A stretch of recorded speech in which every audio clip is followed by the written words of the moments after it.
Today, the iRacing Indy Pro 2000 Championship makes the trek from the United States over to Japan for the second week of its official series competition. Welcome to RaceSpotTV's coverage of the iRacing Indy Pro 2000 Championship here from the Okayama International Circuit. I'm Justin Prince. Alongside the booth today is Lorenzo Bonter with Hugo Luis in their booster seat for today's action as we get ready to go racing for 21 laps in a cloudy Okayama International Circuit in Japan. Lorenzo, today expected to be an exciting race today for these competitors that can bring plenty of challenges, but also can test the abilities of many of our competitors. It will test the ability of many of the competitors just for one single reason. This track is more tighter than what we saw in Road America, so expect overtakes to be more plenty over here because the draft has some big advantage, especially on that back straight, which leads the second hairpin up this track. But one other thing, this track is high downforce in comparison to Road America, so it's going to be a really interesting race. I think positioning here in qualify will be key if you are actually aiming for a winner or a top 5 spot. These drivers currently in the midst of 8 minutes, 2 laps of solo qualifying at the moment, but let's take the time to describe how things fared out for the first week of official racing. Greg Seitz, once again your points leader, entering this week's competition with 305 points. Mitchell Ian Green entered today's race with 289 points, with Ann Medema with 259 points, I should say. Michael Haller and Fabio Berchtold rounding out the top 5. Fairly tight, and we also have a second Greg Seitz, just so happens to be in the midst of those point standings as well. Just shows the performance of Greg Seitz overall. I think Greg got a little bit of a exciting week at Road America, but the majority of these points actually were conquered in our broadcasted race, so it's going to be interesting how they actually going to fare in the Japanese track once again, as drivers still have some lengthy time to do their final laps here on the Japanese track. Under 4 minutes to go in solo qualifying. In fact, Mitchell Ian Green currently setting the fastest time with a 1 minute 24.176. And Seeger in second with a 124.213. Lucas Cortez third with a 124.315. Greg Seitz and Chris Robinson, the only drivers yet to set times. We take a look at Love 46, point off the racetrack, completed her runs already. But the interesting mark is going to be how some of our front runners fare out here, because this is a track where there are passing opportunities, yes, Lorenzo, but it's going to be important to make sure you time up those moves, and track position can be very vital as a result here. Absolutely. And again, I was saying there will be plenty, but if you can defend, there are some lines here you can actually defend, especially in the bunched up sections right after the second hairpin, which actually it ends on the long straights as we're looking at Jerome Lamy doing his second lap of the race. But again, if you commit to those defenses, you can actually get some positions and defend not only your position, because here it's going to be more of a attrition race than what we saw in Road America. Especially with the challenges of the outward curve, the hairpin of turn 5, Revolver and Piper along with Redmond, always challenge drivers. In the last corner is always a spot where off tracks can end up happening with drivers going wide across the green tarmac and into the sand trap. Yeah, and also looking at the times here and using F3 as comparison, they're slightly lower. They're about 2 to 3 seconds slower in qualifying times than what we normally see in the F3s in the same conditions in this track, as we're still looking at Greg Seitz doing his second lap. First lap at 24.378 for the American. It's going to be interesting. Again, these cars are not slow. They're just very tricky for you to get that perfect lap on the first outing because you're still trying to build up the tire heat. Absolutely, and keep in mind it's a very cold racetrack right now. 77 degrees Fahrenheit, 75 is the air temp, with the winds currently gusting about 7 miles an hour to the southwest. That's currently blowing towards Atwood Curve at the moment. So in this section right now, he's driving into a headwind, in fact, right now on the circuit, I believe. In fact, coming back in towards that wind once more as we see those conditions. 24 degrees Celsius is the air temp, 25 Celsius the track temp, as Seitz crossed the line this time. 124.378 Check that 124.042 to move him to the top of the board. Yeah, no wonder why the leader of the standings, leader of this championship, actually is doing really well in the qualifyings. And Mitchell Ian Green, basically the P1 and P2 in the championship, bunched up all together, nearly 1/10 of a second, separating both drivers. A couple drivers are currently in the midst of trying to get some extra experience here.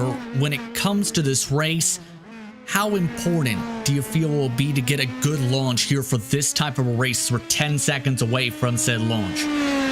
It's going to be tricky, you know, for you to get that launch. You kind of have to commit into turn number 1. And the thing is, this car is kind of snappy on its rear end on the first few laps. So I think the most dangerous parts will be the ones that are actually now facing the wind. And the wind they're looking at over here is very unpredictable so far as qualifying has come to a close. And that will mean it's time to look at your starting grid for today's action from Okayama International Circuit. Greg Seitz setting the pole time with a 124.043. Officially on the pylon with Mitchell Ian Green about a 10th behind in second. Seeger starts in third with Lucas Cortez in fourth. Connor Molina starts in fifth with Berchtold in sixth position. In seventh position, it's Martin Arnoldus with Stephen Barati in 8th position. Love 46 will start in the 9th spot with Nagisha Yashikawa in 10th position. LeMay will start in 11th spot with Jeffrey Coinsfeld in 12th position. Marcus Frentz in 13th. Tom Whitmer in 14th. Benjamin Kopke, I should rather say, in 15th with Genderdam in 16th. Miguel Atmaka starts 17th position with Chris Robinson. Rounding out the 18 drivers, Robinson did not set a time in qualifying. That's a look top to bottom at your running order. 18 drivers in the field today, all lining up behind the iRacing safety car. Your keys to victory for today, Lorenzo. Patience under traffic. The attrition is going to be very high. You know, just play patient and make the right moves, because if you make the move at the wrong place at the wrong time, your car's toasted. The last of the drivers making their way to the grid. Your favorite to come away with the checkered flag outside of Greg Seitz. All right, we're on the spot already. I'll put Connor Melia. He's been very surprising in the Road America race. So I'm going to put him as a good driver. Actually picked the win over here. Good qualifying run. No, that driver was surprised on how well they did in qualifying. They mentioned to the drivers in sim here, but it's Rust Racing 1-2. In fact, you can count as Rust Racing 1-2-3 with the liveries for the start here today. As we are now rolling 2.31 miles is the distance here at this facility. That's 3.7 kilometers or so. 11 turns here at Okayama International Circuit. As mentioned, lap times in the 1 minute 20 second bracket. As the iRacing safety car pulls off, the field is in the hands of Greg Seitz. As he looks to get on the loud pedal in the middle of the corner, green flags waving. We're underway from Okayama. Several drivers already snaking their way towards the bottom of the racetrack for the first corner, side by side for second on back. As they go single file now for the top 5 positions. One car already sent off in the background as they make their way through Williams to Moss S. Yeah, that's Tom Whitmer that actually got shunted into the back of the turn number 1. We got more contact already in turn number 2. Couple drivers continuing to make contact. Eric Cherodame among those drivers. Atmaka also involved in trouble at the back of the field, so 3 drivers in incidents, all while Greg Seitz looking to try and pull away. Mitchell Ian Green, though, keeping the pressure up, with Seeger a bit of a wobble as well, as you see some side-by-side heading off into the hairpin towards Revolver. And this is where I was talking about, you know, the high attrition race, because it's kind of, it's not easy for you to break it up from the draft out of the other driver, so you have to play patient again. But there is some gaps starting to form. But other than that, everybody basically following a single line and trying to find their own place in the track. Of note, 2 drivers have already towed. Back up, and Jordan already pulled their cars into the paddock.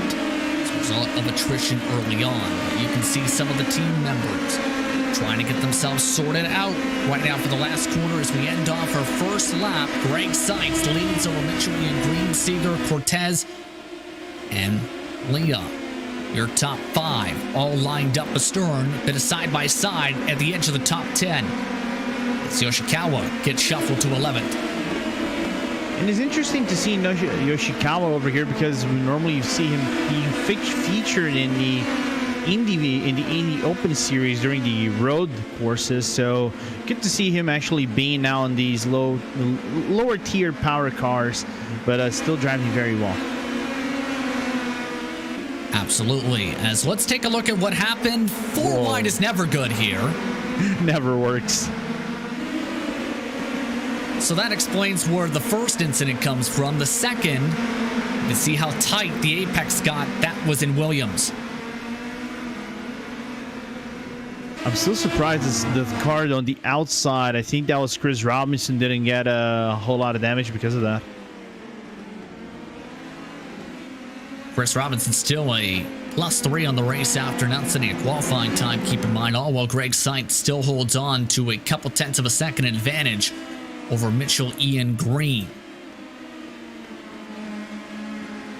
Already these lap times blistering on by, and keep in mind Greg Seitz, your points leader, and technically your 6th place driver in the point standings as well with the power of iRacing. It's been an impressive start to the season for him so far. You talked about it, Road America, of course. A lot of success in these cars in the series.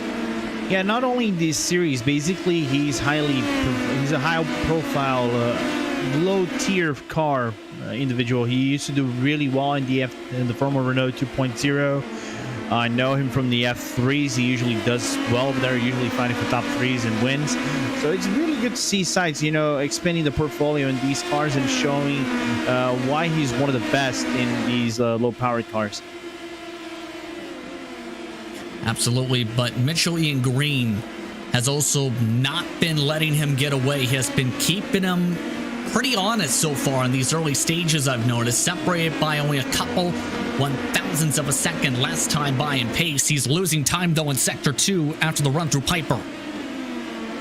Yeah, because I think there's a little bit of an air wash depending on how you take the turns. They're kind of like mid to low speed, but even at that low speed, not only you might get some air wash on the medium corners, but the wind, I think, might be playing a little bit of effect.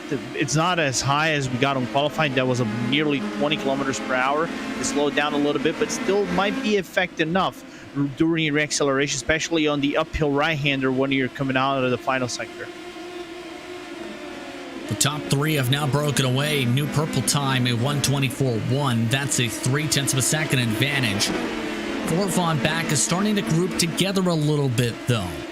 As Cortez is falling into the clutches of that number 9 machine that had that strong qualified run. Among the air drivers in that grouping, Birch Toll, who is looking to try and make a move possibly on the 9. Not going to make the dive yet in Atwood Curve. Yeah, so he's going to use basically the draft where is the main passing opportunity. You're going to ride that draft and get it all the way up to the hairpin. And Berthold, I think, is one of the guys that needs a good race because on the last round, he actually had some promising results. Just going to capitalize at Road America.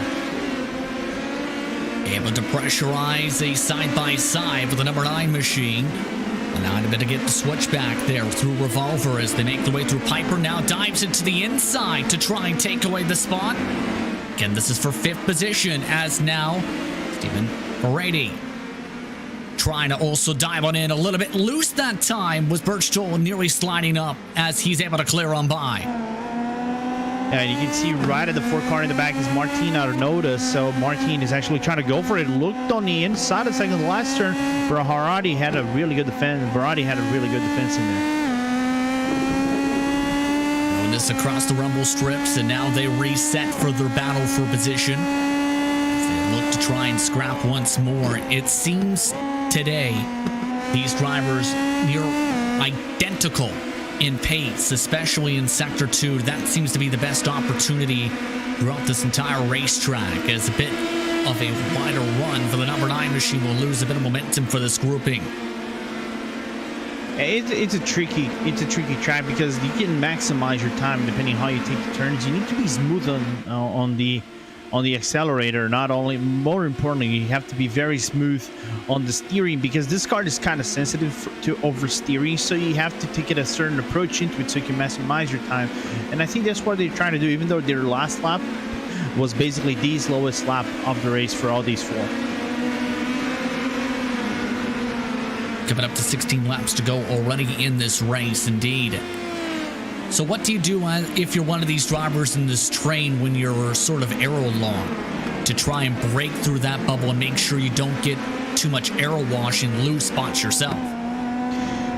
Find the line that kind of actually benefits you. But here's the thing, Okayama, different than Road America, is hard for the second line that works for you. So basically, you just have to play patient and expect that the driver ahead of you kind of goes for a little bit of an oversteering, has to correct, loses about a tenth or two, and then you can actually be in the action for you to try to overtake. But these kind of pack races in the middle of the pack, it's harder for you to make those moves. So again, it's just applying as most pressure as you can apply. Pressurizing the mistake can be also critical. By the way, third and fourth have dropped back now 3 seconds to your race leader, Greg Seitz. It should be worth noting, as you see them now, Seeger is in that third position, Cortez closing on in, and you gotta love the helmets when it comes to iRacing. A lot of drivers like to have fun, such as Seeger. Yeah, there was another driver on Road America. I'm trying to remember what was the name of the wing, because it was a very unique name for a wing. So the driver's taking some creative liberty, not only on the head, on the helmets, but also in the livery themselves. Absolutely. And one of the main things when I think about the custom liveries is the crayon collection for the Formula V. Oh yes. As well, lots of creativity can go across the iRacing platform as these drivers still continue to scrap. Oh man, those crayon liveries are something else. Here we go with Connor Melia. So Connor's trying to have a recovery race. Lost one spot. That was actually the spot that Fabio managed to overtake him at the start of the race. So the number 9 driver is trying to recover. He actually had a really good race to start Road America. Just couldn't majorly capitalize at the end of the at the end of the day. Yeah, no, he was surprised, the number 9 machine, about his qualifying run, but the number 4 keeping the pressure up. Our notice is losing ground to this group. You can see him in the backdrop now in the 13 machine, falling towards the clutches of LeMay and his group as they go into the braking zone. And also, again, this is a track that you cannot overrate, because it's a very tough track for you to find that perfect lap, because there is a very fine margin where you can actually go really quickly, or the car starts stepping out because you're trying to overdrive the car for you to go that quickly. But you can see Verratti, I think, has a little bit more pace in the last 2 laps than Melia, but just cannot find the opening. And again, high downforce track is not the easiest track for you to find that opening, so you got to work for it. By the way, you can see among the drivers when it comes to the I rating itself, 30 positions lower than that mark. Compare that to Molina, 3 positions ahead on the I rating count. So that's in regards to car number. The biggest mover in positions for the race is still Chris Robinson, who is up to 14th position with some of the attrition earlier on in this event. We're already a third of the way through the action as Roddy a bit later on the brakes that time, going to cost him some time in the corner exit, trying to avoid the back wing of the car in front. All this as well, the battle is going on for third position. Cortez ripping away that position. Makes it a team 1-2-3 up at the front. And the Carolina driving, applying some pressure on Honda Sega over here, but Sega not being able to actually get by Lucas Cortez right now. Lucas Cortez, of course, making that pass, that lap after Seeger started in the third position. This driver's about 4 seconds back or so from your race leader, coming to 13 laps to go for them this time by. Also among the battles going on the racetrack, should be worth noting that Love 46 is amongst the battles going on for 9th position with LeMay. And Lubov Osuritz Sibskaya is a fan favorite, of course. Love 46 streaming her perspective for racing. Also races in the real world. Looking fairly sporty here today as the driver in front goes off into the sand trap. The time lost for LeMay in front as they stay grouped together. And somehow he managed to keep it on track, Justin. This is the one thing that I like this car more than the F3s. You can go on the sand and still be able to retain control of the car. If you actually go on the sand on the F3s, it's a whole different story. It's very hard to catch as he has a massive lockup and Lyubov actually closes in. Love 46 watching all the bobbing and weaving here as now going a little bit more to the inside through Piper off towards Redmond. Lubov go for the move? No. Too far back. Going to take another lap or so possibly to try and regroup here. These drivers 13 seconds behind the race leader, but one of the closer battles on the racetrack. Yeah, basically right now it's more like minor gap racing, just trying to close in again. Applying major pressure. This car doesn't have a much downforce like you have in the F3s.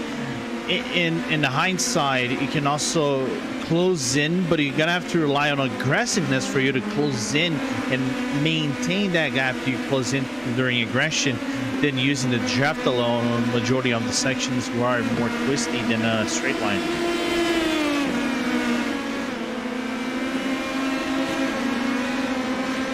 Their times, keep in mind, by the way, as well, Lorenzo, in the 125, so they aren't catching up to the group in front, unfortunately for them, but they are still having a good scrap for the middle of the pack. And between these two, like their laps 25, 4, 25, 5, and the guys behind are not doing that badly either. Nagisa, Yoshikawa, they're actually at 25, 4, but it's not enough to actually close in. His mind is marginal gains that you're gonna get on this track, unless you do a big mistake. I've noticed a couple times already, though, lockups in the hairpin. How tricky is that part of the racetrack to get right? Absolutely. Really tricky. I think it is the second trickiest corner in the track in my opinion. There are 3 tricky corners you can actually.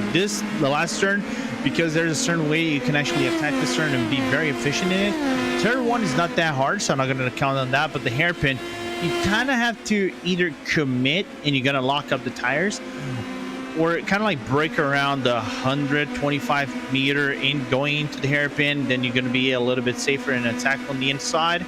Or if you leave it a little bit other than that, like 175 meters, more complicated, but you can actually make it. Now our battle starting to form up for 11th position, by the way. Jeffrey Cohensfeld among the drivers trying to provide pressure in the undercut machine. This organization, one of the staples of this series. Seen them a lot in last season and now trying to take a peek. Chikawa trying to provide pressure and a bit of trouble for the 8 machine up the road. That's where you see some smoke. And that's Seeger from 4th position, losing a ton of positions. And I was going to mention Jensen Story actually got trouble in the 3rd corner. I was going to mention, which you guys are going to see on the replay. Coming out through turn 6 around Revolver. Damaged the front wing as well. How big is that? That's easily, I would say, at half a second, maybe average loss per lap. Unfortunate for the 8 machine and falls into the clutches of the battle we were just keeping an eye on. And that moves May and Love 46 into a battle for what's 8th position instead.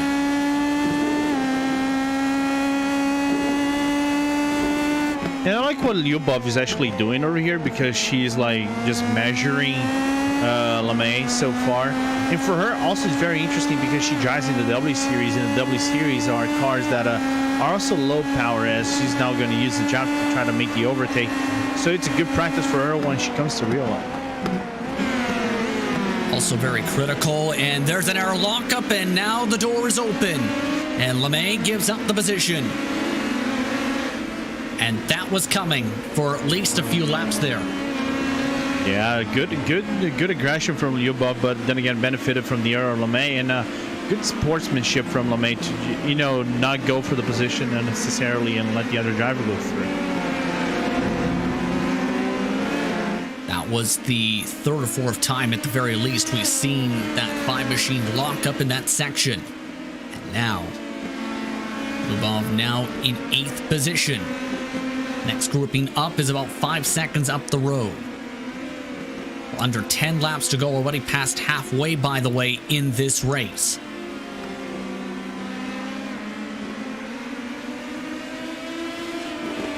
It's going to be interesting if the number 10 machine can keep things up with the pressure from behind.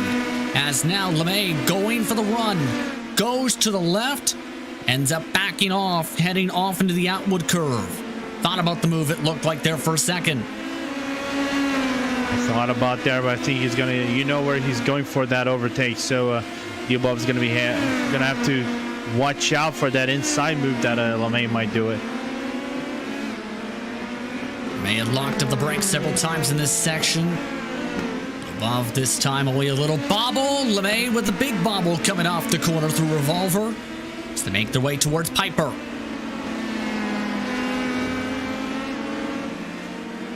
And LeMay seems to be right at the very edge in Sector 2, it seems, with whether it's been locking up that front right tire or whether it's coming off the corners. That seems to be really hurting his speed. Yeah, so it is basically the deep braking zones where he's actually losing time, but the shaft, you know, helping out a little bit for you to regain that time. So not a major problem right there for LeMay. Now you can see him gain about a tenth or two just on the straight alone, but then again, making the overtake is very difficult in these cars. We talked about a bit how you try and overcome that. How do you try and defend that, knowing there is that you may have to overcome, as we see some of the battling going on right behind as well? That's Chris Robinson, who continues the ascension through the field, up 5 positions now, if the position can be held on to from the 12th machine. You nearly got it. Actually, I was watching this battle on the off screen over here. These guys nearly got themselves together on the end of the previous lap, on the end of sector number 2 to 3. The problem that Koenigsfeld actually spun out on the opening of lap 13 to 14 on turn number 1 and had to reclaw back his position.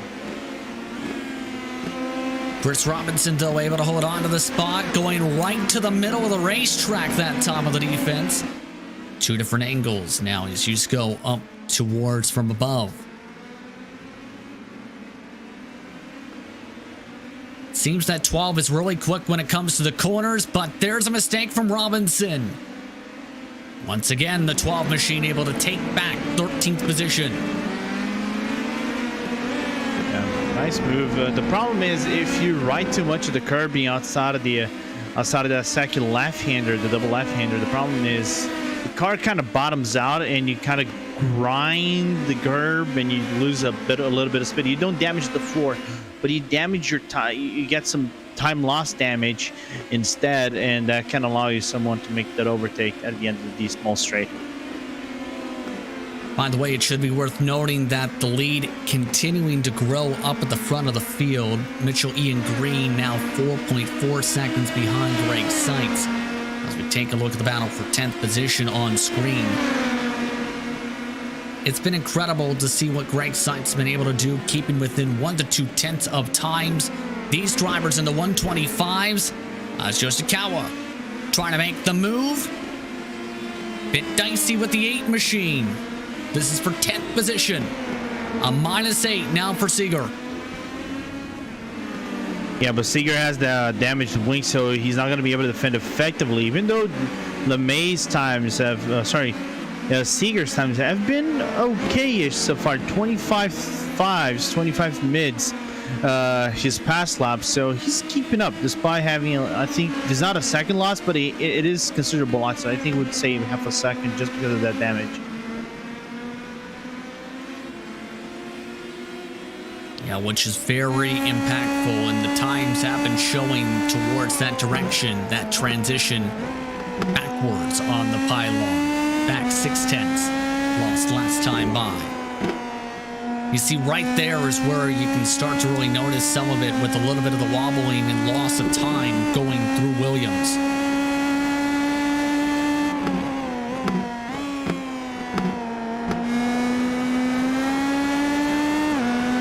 Able to still keep up very well, though, in Atwood Curve. As we're approaching 5 laps to go, you can see, worried about the draft right now. Yoshikawa going to the right side all the way into the grass as Seeger goes to the left side of the racetrack into the hairpin.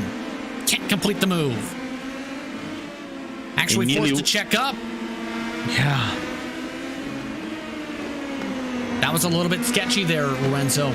I thought so, because that was a very sketchy move. Now you're going to see, I think that is the number 3 car. That is actually Mikhail Atmaka trying to go for a move on the... Just trying to look over here because he's actually a back marker 3 laps down, but he's recovering from the race. And I think who was that? That was the number 2 car, I think. Cortez? No, I think that was Collinsfeld that they were trying to get on by, and I think it may have damaged the front wing of the 12 machine. It did. It's wiggling. Very critical. All of this is while 8th position has swapped spots again. LeMay taking this position away from Love 46.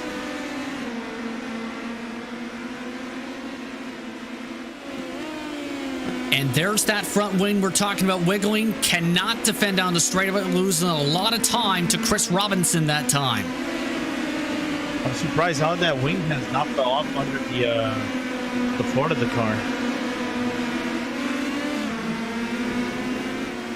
Collinsfeld went off in the stand again as they go side by side again for 8th position. Lubov now diving to the inside.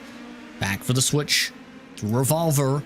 LeMay keeping the pressure up and keeping the intensity level up. Backs it off in through Piper. 4 to go this time by.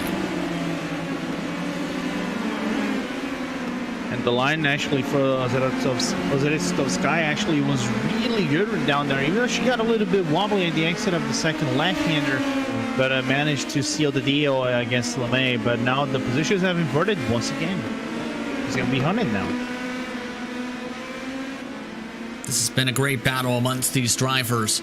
They still have a 3-second buffer to the next grouping of cars right behind. You see them up behind the backdrop.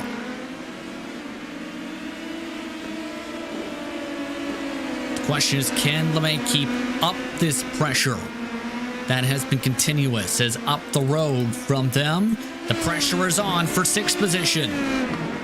Roddy trying to defend to the right side of the track. Notice trying to get the run to the left side. Deeper on the brakes. Is it too deep? Yes, a bit of a bobble. Nice recovery.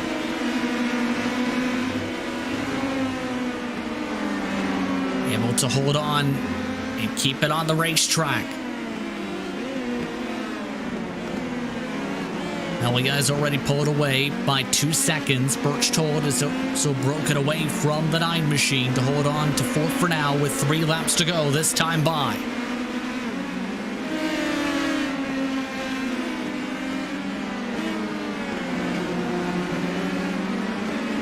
Bit of shuffling once again for 10th position also going on. Seeger still trying to hold on to a top 10 run, able to make the move on Yoshikawa.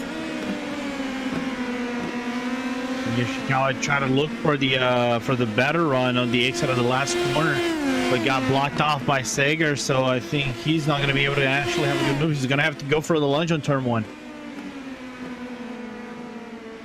There's the lunge, and there's the mistake. Seeger clipping some of the sand, and now has lost time. Will there be enough time to try and battle back in the span of 2.5 laps is the question.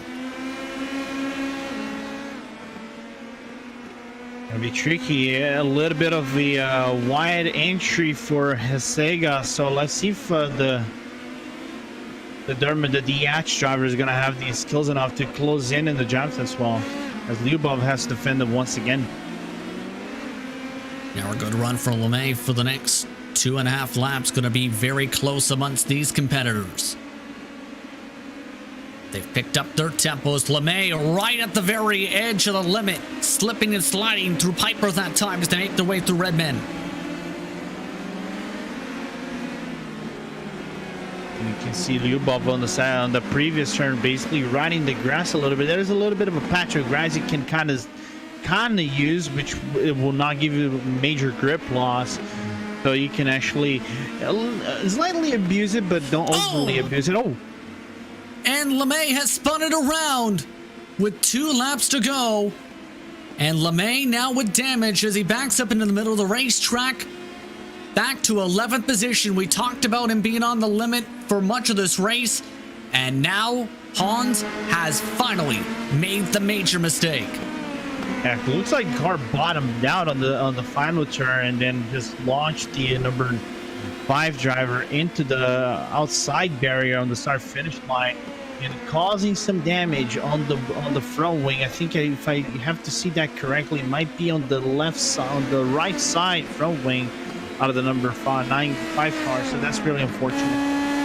That was with Jerome. I should rather say apologies there. Either way, trouble for the 5 puts him in 11th. This is Hans right here, now battling for what is 9th position.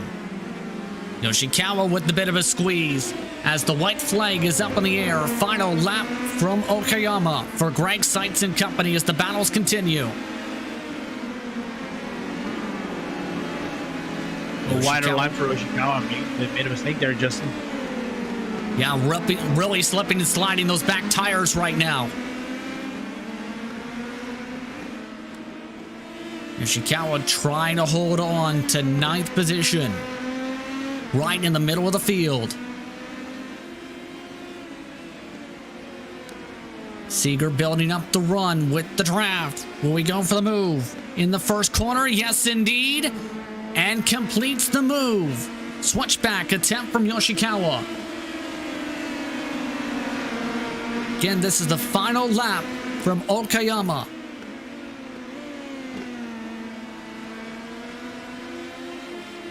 Yoshikawa all over the back wing heading into Atwood Curve as they set it up for the hairpin. Meanwhile, though, through the final sector goes your race leader, Greg Seitz. These drivers will battle it hard down into the hairpin while your race leader looks to celebrate. Greg Seitz takes the checkered flag. He wins it at Okayama by more than 6 seconds.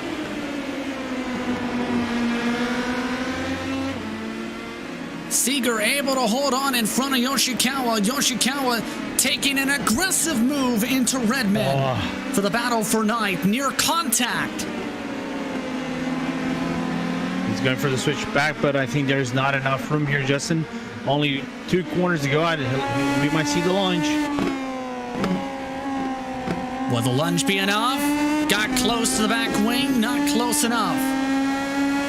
Seeger will hold on to the top half of the field. Yoshikawa, despite the pull at the stripe, will finish in 10th. One of the final battles on track will be this one, Lorenzo. Yeah, final battles on the track. That is Marcus Friends defending from Tom Whitmer. And I think that is going to be enough for Friends to retain P14 here on the track.